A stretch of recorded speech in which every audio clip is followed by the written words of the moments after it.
ನಮಸ್ಕಾರ ವೀಕ್ಷಕರೇ, ವಿದ್ಯಾರ್ಥಿಗಳೇ, ಹಿಂದಿನ ಸಂಚಿಕೆಯಲ್ಲಿ DNA ಬಗ್ಗೆ ವಿವರಣೆ ಕೊಟ್ವಿ.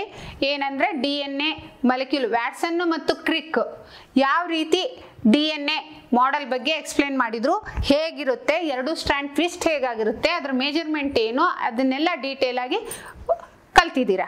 ಅದರಲ್ಲಿ ಕೊನೆಯಲ್ಲಿ ಅವ್ರೇನು ಹೇಳಿದ್ದು ಅಂತಂದ್ರೆ, ಎಡೆನಿನ್ನು ಥೈಮಿನ್ನು ಕಾಂಪ್ಲಿಮೆಂಟರಿ ಬೇಸ್ ಪೇರು, ಗ್ವಾನಿನ್ನು ಮತ್ತು ಸೈಟೋಸಿನ್ನು ಇವೇನು ಕಾಂಪ್ಲಿಮೆಂಟರಿ ಬೇಸ್ ಪೇರಿಂಗ್ ಇದೆ DNA ಅಲ್ಲಿ ಅಂತ ಹೇಳಿದ್ರು.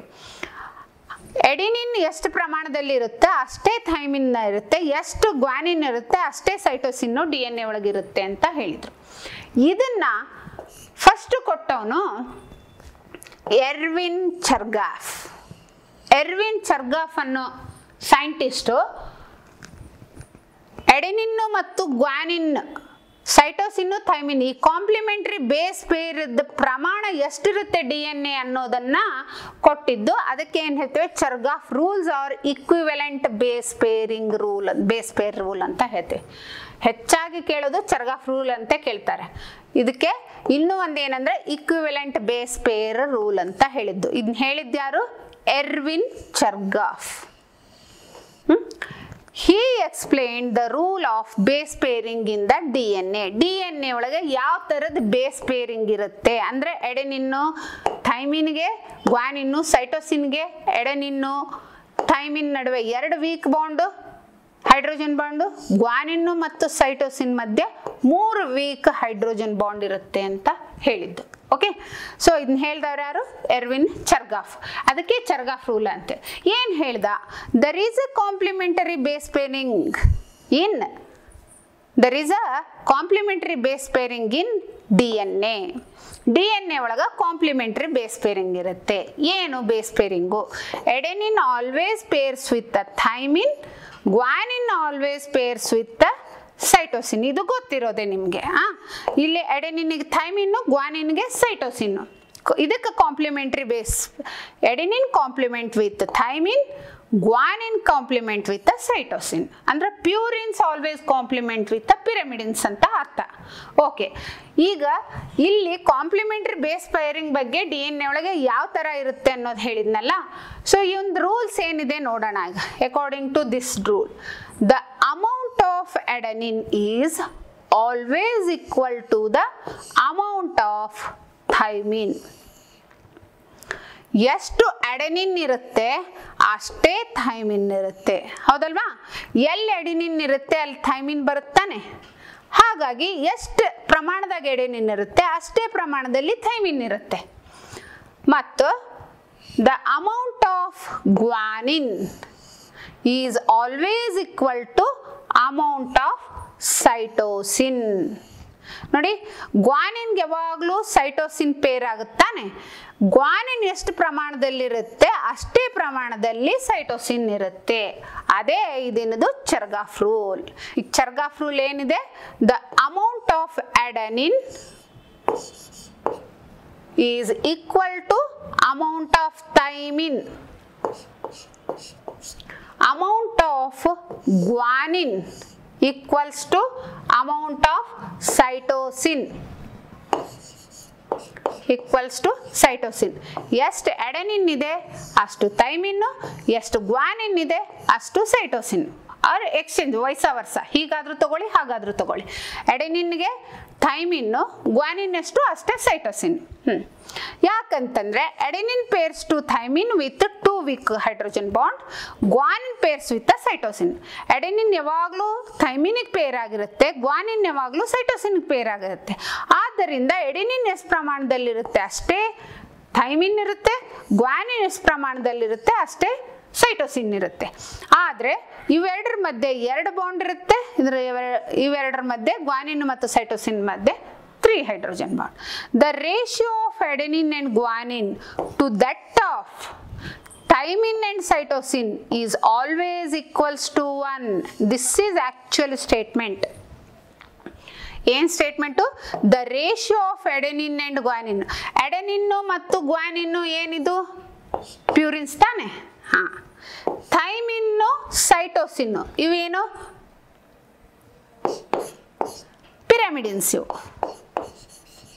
ಪಿರಮಿಡಿನ್ಸ್, ಇವು ಪ್ಯೂರಿನ್ಸ್, ಇವು pyrimidines. Okay, ratio of adenine and guanine is to that of cytosine is equal to 1. ಇಲ್ಲಿ ಕೊಟ್ಟಿದೆ, ಇದು ರೇಷಿಯೋ ಹೇಗೆ ಅನ್ನೋದು ಹೇಳ್ತೇನೆ ನೋಡಿ. ಇಲ್ಲಿ ಕೊಟ್ಟಿದ್ದಾರೆ ಅಡೆನಿನ್ನು ಮತ್ತು guanine equals to thymine and cytosine.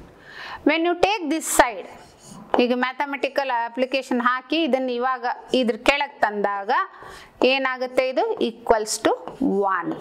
This is called Chargaff's ratio. ಅದಕ್ಕೇನು ಹೇಳ್ತಾರೆ, ಇದಕ್ಕೆ ಚರ್ಗಾಫ್ ರೇಷಿಯೋ.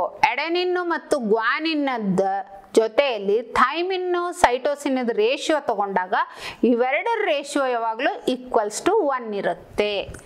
ಯಾಕಂತಂದ್ರೆ ಅಡೆನಿನ್ನು ಈಕ್ವಲ್ಸ್ ಟು ಥೈಮಿನ್ನು. ಈಗ A plus T equals to 1, ಹಾಗೆ G plus C equals to 1. ಗೊತ್ತಾ? ಅದನ್ನು ಈ ಥರ ತಗೊಂಡಾಗ ಎಡೆನಿನ್ನು ಗ್ವಾನಿನ್ ರೇಷಿಯೋಕ್ಕೆ ಥೈಮಿನ್ನು ಸೈಟೋಸಿನ್ ರೇಷಿಯೋ ಹಾಕಿದಾಗ ಇದು ಯಾವಾಗಲೂ ಏನಿರುತ್ತೆ, 1 ಇರುತ್ತೆ. This is called Chargaff rule. ಇದಕ್ಕೇನು ಹೇಳ್ತಾರೆ, Chargaff. This one is A not O. Chargaff rule ಅಂತ ಹೇಳ್ತಾರೆ. ನೋಡಿಗೆ ಚರ್ಗಾಫ್ ರೂಲದ್ದು ಇದು ಡಯಾಗ್ರಾಮೆಟಿಕ್ ರಿಪ್ರೆಸೆಂಟೇಷನ್ ಐತಿ. ಇದು ಎಡೆನಿನ್ನು. ಯಾವಾಗಲೂ ಪ್ಯೂರಿನ್ಸ್ ಏನಿರುತ್ತೆ, ಡಬಲ್ ಬಾಂಡ್ ಇರುತ್ತೆ, ಡಬಲ್ ರಿಂಗ್ ಸ್ಟ್ರಕ್ಚರ್. ಈಗ ಇಲ್ಲಿ ನೋಡಿ, ಇವಕ್ಕ ಪ್ಯೂರಿನ್ಸ್ ಎರಡಿದಾವೆ, ಎಡೆನಿನ್ನು ಗ್ವಾನಿನ್ನು. ಪಿರಮಿಡಿನ್ಸ್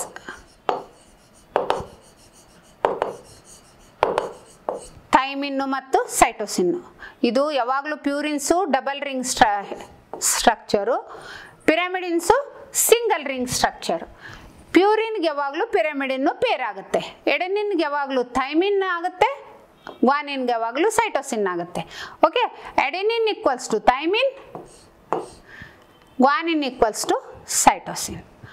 Purines equal to pyrimidines. The amount of adenine equals to amount of thymine. Amount of guanine equals to amount of cytosine. This ಇಲ್ಲಿ ಅವನು ಒಂದು he failed to make a connection to the structure of the DNA. But this indicates ಇದು ಏನಾಗುತ್ತೆ, DNA is symmetrical ಅಂತ, symmetrical molecule ಅಂತ ಹೇಳಿದ್ದು. ಆದರೆ ಇಲ್ಲಿ ಒಂದರಲ್ಲಿ ಅವನು ಫೇಲ್ ಆಗಿದ್ದು. ಬಟ್ ನೀವು ಇದನ್ನು ಬರೆಯೋ ಅವಶ್ಯಕತೆ ಇಲ್ಲ, ಜಸ್ಟ್ ಇದನ್ನು ಬೇಕಾಗಿಲ್ಲ, ನೀವು ಇದನ್ನು ಬರಿಬೇಕು, ಅವನು ಸ್ಟೇಟ್ಮೆಂಟ್ ಬರಿಬೇಕು. ನಾ ಸ್ಲೈಡಲ್ಲಿ ಹೇಳಿದ್ದೀನಿ. ಈಗ ಒಂದ್ ವೇಳೆ ಚರ್ಗಾಫದ್ದು ರೂಲ್ಸ್ ಕೇಳಿದ್ರೆ ಯೂಶುವಲಿ 2 ಅಥವಾ 3 ಮಾರ್ಕ್ಸಿಗೆ ಕೇಳ್ತಾರೆ. 2 ಮಾರ್ಕ್ಸಿಗೆ ಅಥವಾ 3 ಮಾರ್ಕ್ಸಿಗೆ ಇದನ್ನ ಕೇಳ್ತಾರೆ. ಕೇಳಿದಾಗ ಇದನ್ನ ಬರಿಬೇಕು. Erwin Chargaff explain the rule of base pairing. ಆಮೇಲೆ ಇದನ್ನ ಬರಿಬೇಕು. ಇದನ್ನೆಲ್ಲ ಬರಿಬೇಕು ನೀವು, ಇವನ್ನೆಲ್ಲ. ಸೊ ಇಲ್ಲಿದೆ ನೋಡು, ದಿಸ್ ಈಸ್ ವೆರಿ ಇಂಪಾರ್ಟೆಂಟ್. ಇದನ್ನೇ ನಾನು ನೆಕ್ಸ್ಟ್ ಸ್ಲೈಡಲ್ಲಿ ತೋರಿಸಿರೋದು. A plus G T plus C equals to 1. This is the main statement of the ratio of adenine and guanine to that of thymine and cytosine always equals to 1. ಇದೇನಿದೆಲ್ಲ ಈ rules ಅನ್ನ ನೀವು ನೀಟಾಗಿ ಬರಿಬೇಕು. ನಿಮ್ಮ ರೆಫರೆನ್ಸ್ಗಾಗಿ ಇಲ್ಲೇನು ಮಾಡಿದ್ದೀನಿ, ಅಮೌಂಟ್ ಆಫ್ ಎಡೆನಿನ್ ಈ diagram ಕೊಟ್ಟಿದ್ದೀನಿ. ಇದನ್ನೇನು ನೀವು ಅಲ್ಲಿ ಅರ್ಥ ಮಾಡ್ಕೊಳಕ್ಕಷ್ಟೇ ಕೊಟ್ಟಿರೋದು, ನಿಮ್ಮ ಇದರಲ್ಲಿ ನೀವು ಬರಿವಾಗ ಇದರ ಅವಶ್ಯಕತೆ ಇಲ್ಲ. ಇದನ್ನು ಬರಿಬೇಕು. Amount of adenine equal to amount of thymine, amount of guanine equal to amount of cytosine. And this indicate DNA is symmetrical. This is not needed. Okay, so this is called Chargaff's rule. ಇವಾಗ ನಿಮಗೆ ಚರ್ಗಾಫ್ rule ಬಗ್ಗೆ ಗೊತ್ತಾಯ್ತಲ್ವಾ? Usually 2 or 3 ಮಾರ್ಕ್ಸಿಗೆ ಕೇಳ್ತಾರೆ. ಈಗ next topic, next important topic ಯಾವುದು ನೋಡೋಣ ಈ ಚಾಪ್ಟ್ರಲ್ಲಿ. Okay, next topic is central dogma of molecular biology. So molecular ಬಯಾಲಜಿಯಲ್ಲಿ ಒಂದು ಅಪ್ಲೈಡ್ ಬ್ರಾಂಚ್ ಇದು ಮೊಲೆಕ್ಯುಲರ್ ಬಯಾಲಜಿ ಅನ್ನೋದು. ಮೊಲೆಕ್ಯುಲರ್ ಬಯಾಲಜಿ ಅನ್ನೋದೇನು, ಅಪ್ಲೈಡ್ ಬ್ರಾಂಚ್ ಬಯಾಲಜಿಯಲ್ಲಿ. ಅಪ್ಲೈಡ್ ಅಂದರೆ ಇಲ್ಲಿ ಮೊಲೆಕ್ಯುಲರ್ ಲೆವೆಲ್ದಲ್ಲಿ ಆರ್ಗ್ಯಾನಿಸಮ್ದಲ್ಲಿ ಯಾವ್ಯಾವ ಬಯೋಮಾಲಿಕ್ಯೂಲ್ಸ್ ಇದಾವೆ, ಅದ್ರದ್ದು ಸ್ಟ್ರಕ್ಚರ್ ಏನು, ಅದು ಹೇಗೆ ವರ್ತನೆ ಮಾಡ್ತವೆ, ಅದರದ್ದು ಫಂಕ್ಷನ್ ಏನು ಅನ್ನೋದನ್ನ ಸ್ಟಡಿ ಮಾಡ್ತೀರಿ. ಈ ಮಾಲಿಕ್ಯುಲರ್ ಬಯಾಲಜಿ ಒಳಗೆ ಪ್ರೋಟೀನು,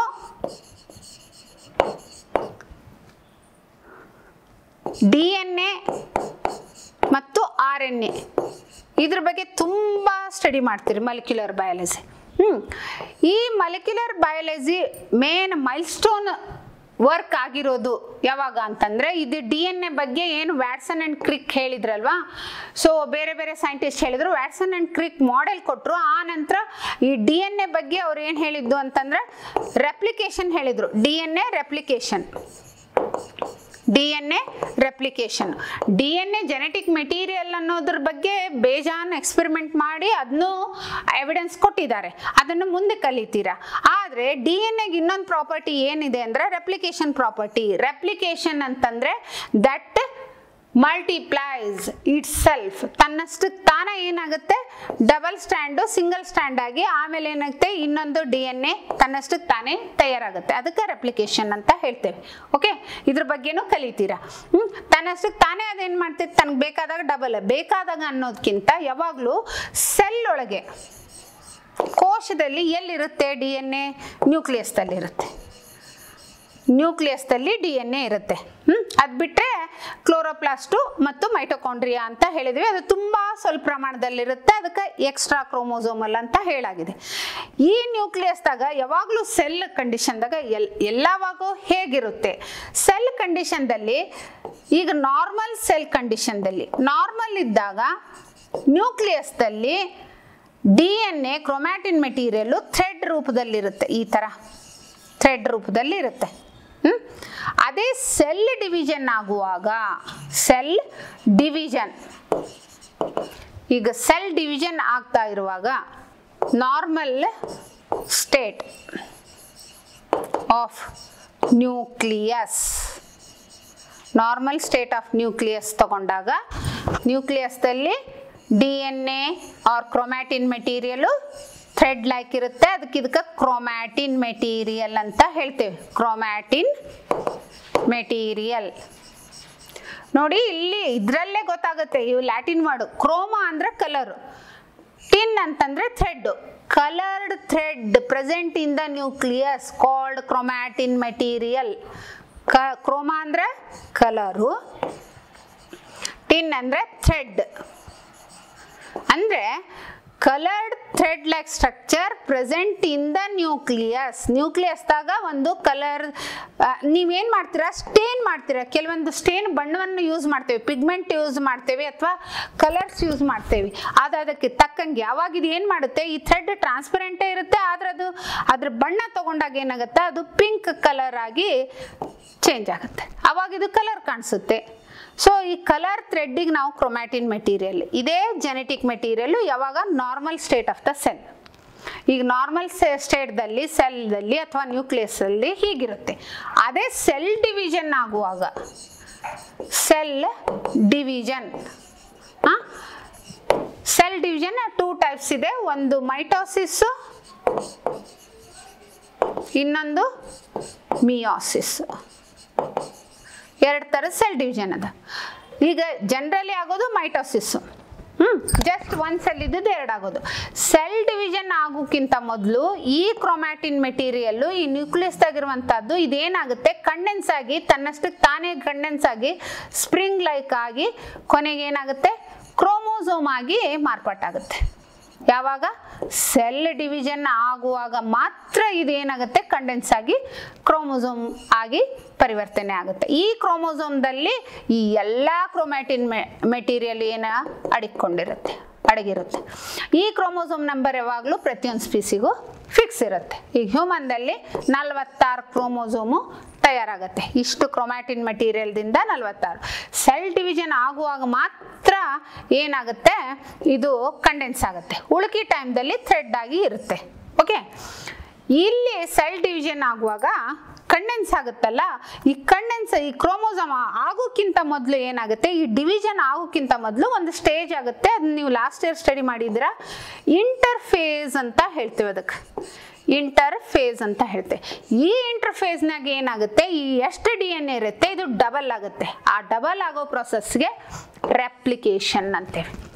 ಸೆಲ್ ಡಿವಿಷನ್ ಆಗುವ ಮುಂಚಿತಗೆ ಕ್ರೊಮ್ಯಾಟಿನ್ ಮೆಟೀರಿಯಲ್ಲು ಎಷ್ಟಿರುತ್ತೆ, ಈಗ 46 ಕ್ರೋಮೋಸೋಮ್ ಅಂದರೆ 46 + 46 92 92 ಕ್ರೋಮೋಸೋಮ್ ಆಗುವಷ್ಟು ಅಂದರೆ ಡಬಲ್ ಆಗುತ್ತೆ ಈ ಕ್ರೋಮ್ಯಾಟಿನ್. ಅದಕ್ಕೆ ನಾವೇನು ಹೇಳ್ತೇವೆ, ರೆಪ್ಲಿಕೇಶನ್ ಅಂತ ಹೇಳ್ತೇವೆ. ತನ್ನಷ್ಟು ತಾನೇ ಡಬಲ್ ಆಗುತ್ತೆ. ಓಕೆ, ಸೊ ಈಗ ಸೆಂಟ್ರಲ್ ಡಾಗ್ಮಾ ಅಂದರೆ ಅದ್ರ ಬಗ್ಗೆ ಸ್ವಲ್ಪ ತಿಳ್ಕೊಳ್ಳೋಣ. What is central dogma? This is very important. ಇದನ್ನ 1 ಮಾರ್ಕ್ಸಿಗೆ ಅಥವಾ 2 ಮಾರ್ಕ್ಸಿಗೆ ಕೇಳ್ತಾರೆ. 1 ಮಾರ್ಕಿಗೆ ಕೇಳ್ತಾರೆ, ಇಲ್ಲ ಅಂದರೆ 2 ಮಾರ್ಕಿಗೆ ಕೇಳ್ತಾರೆ. So what is central dogma? ಈಗ molecular biology branch of biology ಅಂತ ಹೇಳ್ತೀವಿ. ಈ ಮಾಲಿಕ್ಯುಲರ್ ಬಯಾಲಜಿ ಮೈಲ್ ಸ್ಟೋನ್ ಅಂದ್ರೆ ಅದು ಡೆವಲಪ್ ಟೆಕ್ನಾಲಜಿ ಬೆಳೆಯೋಕ್ಕೆ, ಆ ಬ್ರಾಂಚ್ ಬೆಳೆಯೋಕ್ಕೆ ಮುಖ್ಯವಾಗಿರೋದೇನೆಂದ್ರೆ ಈ ಪ್ರಾಸೆಸ್ ಕಂಡು ಹಿಡಿದಾಗ. ಇದನ್ನ ಕ್ರಿಕ್ ಹೇಳಿರೋದು. ವ್ಯಾಟ್ಸನ್ ಅಂಡ್ ಕ್ರಿಕ್ ಹೇಳಿದ್ವಲ್ಲ, ಕ್ರಿಕ್ ಇವರು DNA ಬಗ್ಗೆ ಹೇಳಿದ್ರು. ಕ್ರಿಕ್, ಫ್ರಾನ್ಸಿಸ್ ಕ್ರಿಕ್ ಏನು ಹೇಳಿದ, central dogma of the molecular biology ಅಂತ ಹೇಳಿದ. Molecular biology. What is central dogma ಅಂದ್ರೆ ಸೆಂಟರ್, ಮುಖ್ಯ ಸ್ಥಾನ ಅಂತ. ಈಗ DNA ಎಲ್ಲಿರುತ್ತೆ, ನ್ಯೂಕ್ಲಿಯಸ್ ಅಲ್ಲಿರುತ್ತೆ. ಓಕೆ, ಈ ನ್ಯೂಕ್ಲಿಯಸ್ ಅಲ್ಲಿರುವಂಥ DNA ತನಗೆ ಬೇಕಾದಾಗ ಏನಾಗುತ್ತೆ, ಡಬಲ್ ಆಗುತ್ತೆ. ಅದಕ್ಕೆ ರೆಪ್ಲಿಕೇಶನ್ ಅಂತೇವೆ. ಆಯ್ತಾ? ಈಗ ಈ DNA ಜೆನೆಟಿಕ್ ಮೆಟೀರಿಯಲ್, ಇದು ಏನು ಹಿಡಿದಿರುತ್ತೆ, ಪ್ರತಿಯೊಂದು ಕ್ಯಾರೆಕ್ಟರ್ಗೂ ಬೇಕಾಗಿರುವಂಥ ಇನ್ಫಾರ್ಮೇಶನ್ ಜೀನ್ ರೂಪದಲ್ಲಿ ಹಿಡಿದಿರುತ್ತೆ. ಇಂಥ ಬೇಜಾನ್ ಜೀನ್, ಈಗ ಇದೇನು ಕ್ರೊಮ್ಯಾಟಿನ್ ಮೆಟೀರಿಯಲ್ ಅಂತ ಹೇಳ್ತೇವಲ್ಲ, ಇದರಲ್ಲಿ ನಮ್ಮ ಕ್ಯಾರೆಕ್ಟರ್ ಎಷ್ಟಿರುತ್ತೆ ಅಷ್ಟು ಜೀನ್ಸ್ ಎಲ್ಲ ಇರುತ್ತೆ. ಓಕೆ, ಈಗ ನಮಗೊಂದು ಕ್ಯಾರೆಕ್ಟರ್ ಅಥವಾ ಒಂದು ಪ್ರೋಟೀನ್ ಬೇಕಾಗಿದೆ, ಎಕ್ಸ್ಪ್ರೆಸ್ ಆಗಬೇಕು. ಆ ಹೊತ್ತಿನಾಗ ಈ DNA ಏನು ಮಾಡುತ್ತೆ ಅಂದರೆ mRNA ತಯಾರು ಮಾಡುತ್ತೆ. RNA ಅಂದ್ರೆ ಪರ್ಟಿಕ್ಯುಲರ್ ಆಗಿ mRNA. ಯಾಕಂದ್ರೆ RNA ಒಳಗೆ 3 ಟೈಪ್ ಬರುತ್ತೆ. ಒಂದು mRNA, tRNA ಅಂಡ್ rRNA. ಗೊತ್ತಾಯ್ತಾ? M ಅಂದ್ರೆ ಮೆಸೆಂಜರ್ RNA. T ಅಂದ್ರೆ ಟ್ರಾನ್ಸ್ಫರ್ RNA. R ಅಂದ್ರೆ ರೈಬೋಸೋಮಲ್ RNA. ಗೊತ್ತಾಯ್ತಾ? ಈ ಮೆಸೆಂಜರ್ RNA ಡೈರೆಕ್ಟ್ ಒಂದು DNA ಸ್ಟ್ಯಾಂಡ್, 2 DNA ಸ್ಟ್ಯಾಂಡ್ ಇರ್ತಲ್ಲ, ಅದ್ರ ಒಂದು DNA ಸ್ಟ್ಯಾಂಡ್ದಿಂದ mRNA ತಯಾರಾಗುತ್ತೆ. ಆ ಪ್ರೊಸೆಸ್ಸಿಗೆ ನಾವೇನು ಹೇಳ್ತೇವೆ, ಟ್ರಾನ್ಸ್ಕ್ರಿಪ್ಷನ್ ಅಂತ ಹೇಳ್ತೇವೆ. The synthesis of mRNA from DNA template. ಇಲ್ಲಿ DNA ಟೆಂಪ್ಲೇಟ್ ಅಂತ ಯೂಸ್ ಮಾಡ್ತೇವೆ. ಯಾಕೆ ಟೆಂಪ್ಲೇಟ್ ಅಂತೇವಿ ಅಂದರೆ DNA ಡಬಲ್ ಸ್ಟ್ಯಾಂಡ್ ಇದೆ, ಆದರೆ ಈ 2 ಸ್ಟ್ಯಾಂಡು mRNA ಸಿಂಥಸಿಸ್ ತಾಕ ಹೋಗೋದಿಲ್ಲ. Either this strand or this strand, ಇವೆರಡರಲ್ಲಿ ಎಲ್ಲಿ ಜೀನ್ ಇರುತ್ತೆ ಅದರ ವಿರುದ್ಧ ಸ್ಟ್ಯಾಂಡು ಅದರೊಳಗೆ ಇನ್ವಾಲ್ವ್ ಆಗಿರುತ್ತೆ. ಅದಕ್ಕೆ ಏನು ಹೇಳ್ತೇವೆ, DNA ಸ್ಟ್ಯಾಂಡ್, ಇದು ಟೆಂಪ್ಲೇಟ್ ಅಂತ ಹೇಳ್ತೇವೆ. mRNA synthesised by DNA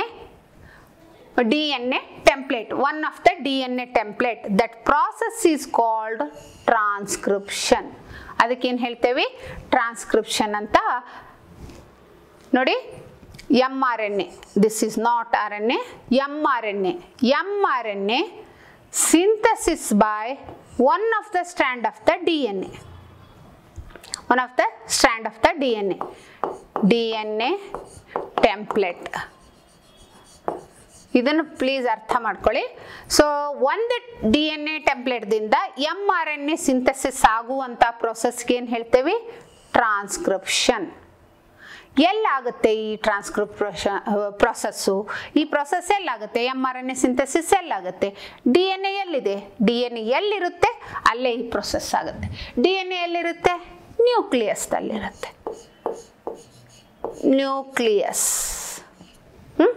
DNA ನ್ಯೂಕ್ಲಿಯಸ್ದಲ್ಲಿರುತ್ತೆ. ಈಗ ಯಾವುದೋ ಒಂದು ಪ್ರೋಟೀನ್ ಬೇಕಾಗಿತ್ತು, ಆ ಪ್ರೋಟೀನಿಗೆ ತಕ್ಕಂಥ ಜೀನು ಇಲ್ಲಿರುತ್ತೆ.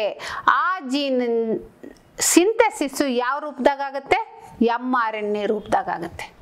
ಆ ಮೆಸೇಜ್ ಅನ್ನ ತಗೊಂಡ್ ಬರುತ್ತೆ. ಇದು ಹೆಡ್ ಆಫೀಸ್ ಇದ್ದಂಗೆ ಇದು. ಈ ಹೆಡ್ ಆಫೀಸ್ದಾಗ ಎಲ್ಲ ರೆಕಾರ್ಡ್ಸ್ ಇರುತ್ತೆ. ರೆಕಾರ್ಡ್ ಬೇಕಾಗಿತ್ತು ಅಂದ್ರೆ ಕೆಳಗಿಂದ ಆಫೀಸ್ನವ್ರು ಏನ್ ಮಾಡ್ತಾರೆ, ಅದನ್ನೇ ಅಲ್ಲೇ ಹೋಗಿ ಅದನ್ನೇ ರೆಕಾರ್ಡ್ ತರಲ್ಲ, ಅದ್ರ ಡುಪ್ಲಿಕೇಟ್ ಅನ್ನ ಅವ್ರಿಗೆ ಕಳಿಸ್ತಾರೆ. ಹಾಗೆ ಇಲ್ಲಿ DNA ಎಲ್ಲ ಇನ್ಫಾರ್ಮೇಶನ್ ಹಿಡ್ಕೊಂಡಿರುತ್ತೆ. ನಿಮಗೆ ಈಗ ಯಾವ ಇನ್ಫಾರ್ಮೇಶನ್ ಬೇಕಾಗಿರುತ್ತೆ ಆ ಇನ್ಫಾರ್ಮೇಶನ್ಗೆ ಬೇಕಾಗಿರುವಂತ ಒಂದು mRNA ಸಿಂಥೆಸಿಸ್ ಮಾಡುತ್ತೆ. ಆ ಪ್ರೊಸೆಸ್ಗೆ ಏನು ಹೇಳ್ತೇವೆ? ಟ್ರಾನ್ಸ್ಕ್ರಿಪ್ಷನ್ ಅಂತ ಹೇಳ್ತೇವೆ. ಈ ಟ್ರಾನ್ಸ್ಕ್ರಿಪ್ಷನ್ ಎಲ್ಲಾಗುತ್ತೆ? ನ್ಯೂಕ್ಲಿಯಸ್ದಲ್ಲಿ.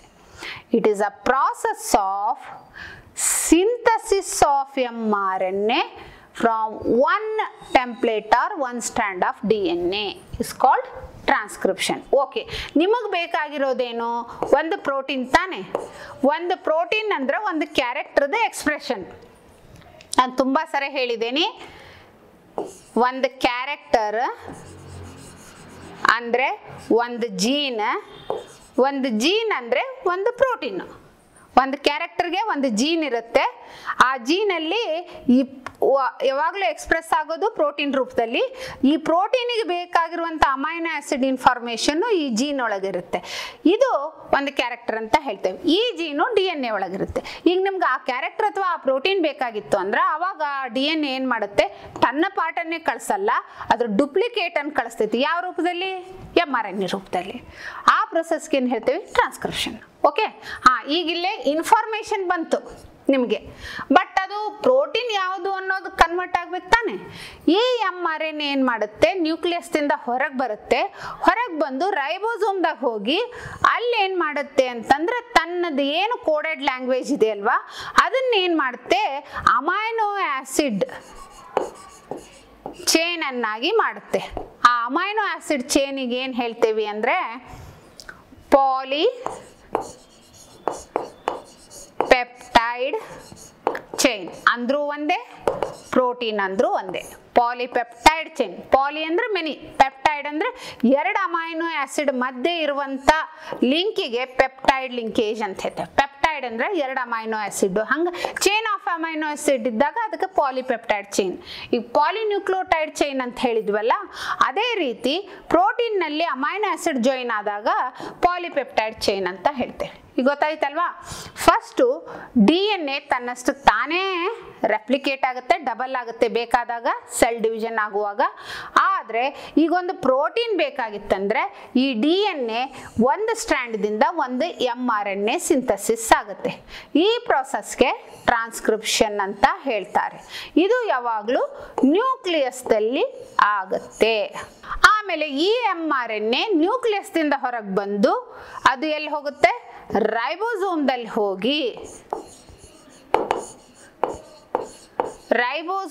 ಹೋಗಿ ಅಲ್ಲಿ ಏನ್ ಮಾಡುತ್ತೆ? ಕೋಡೆಡ್ ಇನ್ಫಾರ್ಮೇಶನ್ ಇರುತ್ತಲ್ವಾ, ಕೋಡೆಡ್ ಇನ್ಫಾರ್ಮೇಶನ್. ಈ ಕೋಡೆಡ್ ಇನ್ಫಾರ್ಮೇಶನ್ ಅನ್ನ ಪ್ರೋಟೀನ್ ಆಗಿ ಕನ್ವರ್ಟ್ ಮಾಡುತ್ತೆ, ಚೈನ್ ಆಫ್ ಅಮೈನೋ ಆಸಿಡ್ ಆಗಿ ಕನ್ವರ್ಟ್ ಮಾಡುತ್ತೆ. ಆ ಪ್ರೊಸೆಸ್ಗೆ ಏನ್ ಹೇಳ್ತಾರೆ? Translation. that one call it as the translation. ಈ ಟ್ರಾನ್ಸ್ಲೇಷನ್ ಪ್ರೊಸೆಸ್ ಎಲ್ಲಾಗುತ್ತೆ? ರೈಬೋಸೋಮ್ದಲ್ಲಿ ಆಗುತ್ತೆ. So DNA which synthesize the mRNA in the nucleus called transcription. mRNA synthesize the protein in ribosome called translation. This process is called it as, this is the main central part of the molecular biology. ಇದಕ್ಕೇನು ಹೇಳ್ತಾರ? central part of the molecular biology. For that this is called central dogma. ಈಗ 1 ಮಾರ್ಕ್ಸಿಗೆ ಕೇಳಿದಾಗ ನೀವು ಯಾವ ತರ ಬರಿಬೇಕು ಅಂದ್ರೆ, ಈಗ 1 ಮಾರ್ಕ್ಸಿಗೆ ಕೇಳಿದಾಗ ಜಸ್ಟ್ ಇದನ್ನೇನಿದೆ ಅಲ್ಲ ಇದನ್ನ ರಿಪ್ರೆಸೆಂಟ್ ಮಾಡಬೇಕು. DNA ಹಿಂಗೆ ಹಾಕ್ಬಿಟ್ಟು ರೆಪ್ಲಿಕೇಶನ್ನು, ಆಮೇಲೆ DNA mRNA ಅಂತ ಬರೀರಿ. ಇದನ್ನ ಇಲ್ಲಿ ಟ್ರಾನ್ಸ್ಕ್ರಿಪ್ಷನ್ನು, mRNA ಇಂದ ಪ್ರೋಟೀನ್ ಆಗೋದು, ಟ್ರಾನ್ಸ್ಲೇಷನ್. ಇಲ್ಲಿ ಇನ್ನೂ ಒಂದು ಪಾಯಿಂಟ್ ಏನು ಬರಿಬೇಕಂದ್ರೆ ಇಲ್ಲಿ ನ್ಯೂಕ್ಲಿಯಸ್ ಅಂತ ಬರಿಬೇಕು, ಇಲ್ಲಿ ರೈಬೋಸೋಮ್ ಅಂತ ಬರಿಬೇಕು. ಬರಿಬೇಕು.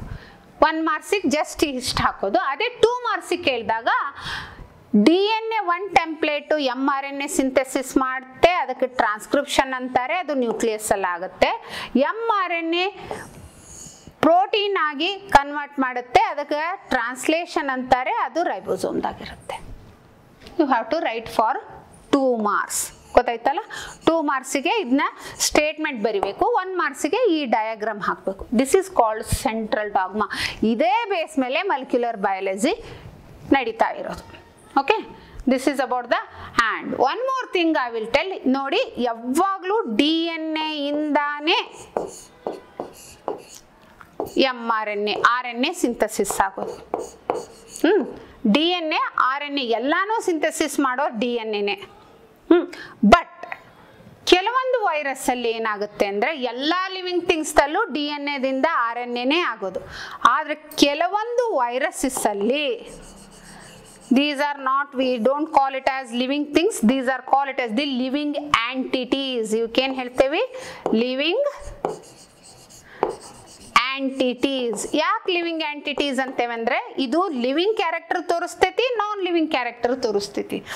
ದೇಹ ಬಿಟ್ಟು ಹೊರಗಿದ್ದಾಗ ವೈರಸ್ಸು ಕೆಮಿಕಲ್ ಕ್ರಿಸ್ಟಲ್ ಕೆಮಿಕಲ್ಸ್ ಇದ್ದಂಗಿರುತ್ತೆ. ನೀವು ಎಷ್ಟು ವರ್ಷ ಆದ್ರೂ ಬಾಟಲಲ್ಲಿ ಸ್ಟೋರ್ ಮಾಡಿಡ್ಬೋದು. ಅದೇ ದೇಹದ ಒಳಗೆ ಹೋಯ್ತು ಈ ಕೆಮಿಕಲ್ಲು ಅಂದಾಗ ಅದೇನ್ ಮಾಡ್ತೈತಿ, ಈ ಪ್ರಾಸೆಸ್ ಅನ್ನ ಮಾಡುತ್ತೆ.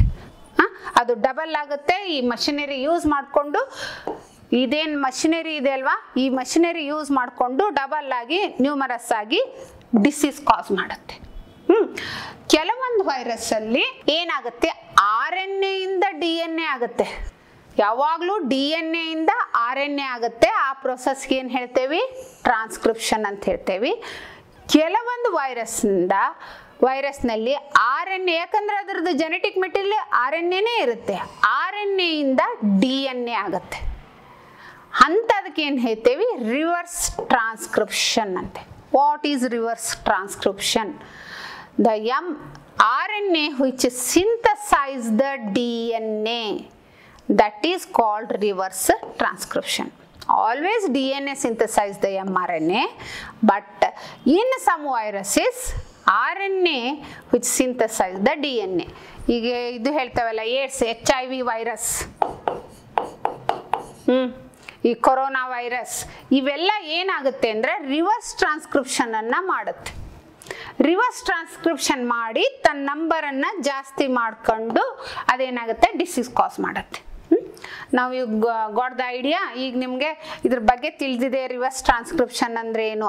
ಟ್ರಾನ್ಸ್ಕ್ರಿಪ್ಷನ್ ಅಂದ್ರೆ DNA ಇಂದ RNA ತಯಾರಾಗೋದು. ರಿವರ್ಸ್ ಟ್ರಾನ್ಸ್ಕ್ರಿಪ್ಷನ್ ಅಂದ್ರೆ RNA ಇಂದ DNA ತಯಾರಾಗೋದು. That is called reverse transcription. ನೋಡಿ, ಈಗ 1 ಮಾರ್ಕ್ಸಿಗೆ ಅಂದ್ರೆ ಜಸ್ಟ್ ನೀವು ಇದನ್ನ ಬರಿಬೇಕು, ಇದನ್ನ ರಿಪ್ರೆಸೆಂಟ್ ಮಾಡಬೇಕು. 2 ಮಾರ್ಕ್ಸ್ ಅಂದಾಗ ಮಾತ್ರ ಏನು, ಇದರದ್ದು ಡೆಫಿನೇಷನ್ನು ಮತ್ತು ಇದ್ರ ಡೆಫಿನೇಷನ್ನು ಕೊಡಬೇಕು. ಅರ್ಥ ಆಯ್ತಲ್ವಾ? Oh, this is called central dogma. This is called central dogma. ಅಂದರೆ DNA ಇಂದ RNA ಆಗುತ್ತೆ ನ್ಯೂಕ್ಲಿಯಸ್ ಅಲ್ಲಿ, ಅದಕ್ಕೆ ಟ್ರಾನ್ಸ್ಕ್ರಿಪ್ಷನ್ ಅಂತಾರೆ. RNA ಇಂದ ಪ್ರೋಟೀನ್ ಆಗುತ್ತೆ, ಅದಕ್ಕೆ ಟ್ರಾನ್ಸ್ಲೇಷನ್ ಅಂತಾರೆ. ಇಲ್ಲಿ ನಿಮಗೆ ಸ್ವಲ್ಪ ಕನ್ಫ್ಯೂಷನ್ ಆಗ್ಬಹುದು. ಈ mRNA ಇದು ಕೋಡೆಡ್ ಇನ್ಫಾರ್ಮೇಶನ್ ಇರುತ್ತೆ, ಕೋಡೆಡ್ ಇನ್ಫಾರ್ಮೇಶನ್ ಹಿಡಿದಿರುತ್ತೆ. ಅಂದ್ರೆ ಒಂದು ಅಮೈನೋ ಆಸಿಡ್ಗೆ 3 ನ್ಯೂಕ್ಲಿಯೋಟೈಡ್ ಅಂತ ಇರುತ್ತೆ. ಅದು ಒಂದು ಅಮೈನೋ ಆಸಿಡ್ಗೆ 3 ನ್ಯೂಕ್ಲಿಯೋಟೈಡ್. ಮುಂದೆ ಜೆನೆಟಿಕ್ ಕೋಡಲ್ಲಿ ನೀವು ಇದನ್ನ ಸ್ಟಡಿ ಮಾಡ್ತೀರಾ. ಈ ಕೋಡೆಡ್ ಇನ್ಫಾರ್ಮೇಶನ್ ಅಂದ್ರೆ ಒಂದು ಎಕ್ಸಾಂಪಲ್ ಕೊಡ್ತೀನಿ. ಇವಾಗ ನಿಮ್ಮ ಊರಲ್ಲೇ ಅಥವಾ ಬೆಂಗಳೂರಲ್ಲೇ ತಗೊಳ್ಳಿ, ತುಂಬಾ ಏರಿಯಾಸ್ ಇದಾವೆ, ಬೇರೆ ಬೇರೆ ಬೇರೆ ಬೇರೆ ಏರಿಯಾಸ್ ಇದೆ. ವಿಧಾನಸೌಧ ಇದೆ, ಶಿವಾಜಿನಗರ ಅಂತ ಇದೆ, ಸದಾಶಿವನಗರ ಅಂತ ಇದೆ, ರಾಜಾಜಿನಗರ ಅಂತ, ಸೋ ಮೆನಿ ಏರಿಯಾಸ್. ತುಂಬ ಏರಿಯಾಸ್ ಇದ್ದಾಗ ನೀವು ನಿಮಗೆ ಪರ್ಟಿಕ್ಯುಲರ್ ಏನೋ ಒಂದು ಅಪ್ಲಿಕೇಶನ್ ಬರೆಯಕ್ಕೆ ಕೊಟ್ಟಾಗ ಏನು ಮಾಡ್ತೀರಾ, ಅಲ್ಲಿ ಏನು ಹಾಕ್ತೀರಿ, ನೀವು ಏನು ಯೂಸ್ ಮಾಡ್ತೀರಿ? ಅಥವಾ ಬಿಡಿ, ಈಗ ಪೋಸ್ಟ್ನಿಂದ ಹೋಗಬೇಕಾದ್ರೆ ಬೇರೆ ಊರಿಗೆ ನಿಮ್ಗೆ ಇಷ್ಟ ಜಾಗದಲ್ಲಿ ಏನು ಬರೆಯೋಕ್ಕಾಗಲ್ಲ. ಅದಕ್ಕೆ ನೀವು ಏನು ಮಾಡ್ತೀರಿ, ಅಲ್ಲಿ ಪಿನ್ ಕೋಡ್ ಅಂತ ಕೊಡ್ತೀರಿ. ಪಿನ್ ಕೋಡ್ ಅಂತ ಕೊಡ್ತೀರಿ. ಹೌದಾ? ಈಗ ನಿಮ್ಮೂರಿಗೆ ಅದೇ ನಾನು ಈಗ ಒಂದು ಬೆಂಗಳೂರದ ಎಕ್ಸಾಂಪಲ್ ತಗೊಂಡು ಹೇಳ್ತೇನೆ. ಬೆಂಗಳೂರಲ್ಲಿ ಇವಾಗ ಏನು ಮಾಡ್ತೀವಿ, ಬೇರೆ ಬೇರೆ ಏರಿಯಾಗ ವಿಧಾನಸೌಧ ಅಂದ್ಕೊಳ್ಳಿ 1 ಅಂತ ಹೇಳ್ತೇವೆ, ಅಥವಾ ಸದಾಶಿವನಗರ ಅಂದರೆ 80 ಅಂತ ಹೇಳ್ತೇವೆ, ಗಂಗಾನಗರ ಲೈಕ್ ದ್ಯಾಟ್ ಬೇರೆ ಬೇರೆ ನಾವು ಪಿನ್ ಕೋಡ್ ಕೊಡ್ತೇವೆ. ಈಗ 1 ಅಂದ್ಕೊಳ್ಳಿ ಅದು ವಿಧಾನಸೌಧ ಅಂತ ಗೊತ್ತಾಗುತ್ತೆ, 80 ಅಂದ್ಕೊಳ್ಳಿ ಸದಾಶಿವನಗರ ಅಂತ ಗೊತ್ತಾಗುತ್ತೆ. ಆ ಥರ ಪಿನ್ ಕೋಡ್ ಕೊಡ್ತೇವೆ. ಇದೇನಿದು ಶಾರ್ಟ್ ಕಟ್ ಇದು. ಇಲ್ಲಿ ಕೂಡ ಅಮೈನೋ ಆಸಿಡ್, ಒಂದು ಪ್ರೋಟೀನ್ದಲ್ಲಿ ಎಷ್ಟು ಅಮೈನೋ ಆಸಿಡ್ ಇರಬೇಕನ್ನೋದ್ರದ್ದು ಅದೊಂದು ಶಾರ್ಟ್ಕಟ್ ವೇ ಒಳಗೆ ಇರೋದಕ್ಕೆ ಕೋಡೆಡ್ ಇನ್ಫಾರ್ಮೇಶನ್ ಅಂತ ಹೇಳ್ತೇವೆ. ಕೋಡೆಡ್ ರೂಪದಾಗಿರುತ್ತೆ, ಅದನ್ನೇ ಏನು ಮಾಡ್ತೈತಿ, ಟ್ರಾನ್ಸ್ಲೇಟ್ ಮಾಡಿ ಅಮೈನೋ ಆಸಿಡ್ ಚೈನ್ ಆಗಿ ಮಾಡುತ್ತೆ ರೈಬೋಸೋಮ್ದಾಗ. That is called translation. So this is called central dogma. In detail ಈ ಟ್ರಾನ್ಸ್ಕ್ರಿಪ್ಷನ್ನು ಮತ್ತು ಟ್ರಾನ್ಸ್ಲೇಷನ್ನು ಮುಂದೆ ನೀವು ಕಲಿತೀರಾ. ಸೊ ಇವಾಗ ಗೊತ್ತಾಯ್ತಲ್ವಾ ಸೆಂಟ್ರಲ್ ಡಾಗ್ಮಾ ಅಂದ್ರೇನು, 1 ಮಾರ್ಕ್ಸಿಗೆ ಹೇಗೆ ಬರಿಬೇಕು, 2 ಮಾರ್ಕ್ಸಿಗೆ ಹೇಗೆ ಬರಿಬೇಕು ಅನ್ನೋದು ಗೊತ್ತಾಯ್ತಲ್ವಾ. ಸೊ ಇವತ್ತಿಗೆ ನಾನು ಇದನ್ನ ಇಲ್ಲಿಗೆ ಕಂಪ್ಲೀಟ್ ಮಾಡ್ತೇನೆ. ನೆಕ್ಸ್ಟ್ ಇದರಲ್ಲಿ ಸಂಚಿಕೆಯಲ್ಲಿ ಇದರ ಮುಂದಿನ ಭಾಗ ಯಾವುದು ಅಂತಂದ್ರೆ, ನೀವು ಓದಿದ್ರಿ research of genetic material. Research of genetic material ಬಗ್ಗೆ ಹೇಳ್ತೇನೆ. ರಿಸರ್ಚ್ ಆಫ್ ಜೆನೆಟಿಕ್ ಮೆಟೀರಿಯಲ್ ಅಂತಂದ್ರೆ DNA, RNA, ಪ್ರೋಟೀನು, ಇವು 3 ಮೇಲೆ ತುಂಬ ವಿಜ್ಞಾನಿಗಳಿಗೆ ಇತ್ತು. ಪ್ರೋಟೀನೇ ಜೆನೆಟಿಕ್ ಮೆಟೀರಿಯಲ್ ಅಂತ, RNA DNA ಕನ್ಫ್ಯೂಷನ್ ಇತ್ತು. ಅದಕ್ಕೆ ಬೇರೆ ಬೇರೆ ಬೇರೆ ಬೇರೆ ವಿಜ್ಞಾನಿಗಳು, ಸೈಂಟಿಸ್ಟು ಬೇರೆ ಬೇರೆ ಎಕ್ಸ್ಪೆರಿಮೆಂಟ್ ಕಂಡಕ್ಟ್ ಮಾಡಿದ್ರು. ಆ ಎಕ್ಸ್ಪೆರಿಮೆಂಟ್ ಸಹಾಯದಿಂದ DNA ಜೆನೆಟಿಕ್ ಮೆಟೀರಿಯಲ್ ಅಂತ ಪ್ರೂವ್ ಮಾಡಿದ್ರು. ಆ ಎಲ್ಲ ಎಕ್ಸ್ಪೆರಿಮೆಂಟನ್ನು ಇನ್ ಡೀಟೇಲ್ ಆಗಿ ನೀವು ಮುಂದಿನ ಸಂಚಿಕೆಯಲ್ಲಿ ನಾನು ತಿಳಿಸ್ಕೊಡ್ತೀನಿ. Okay, thank you.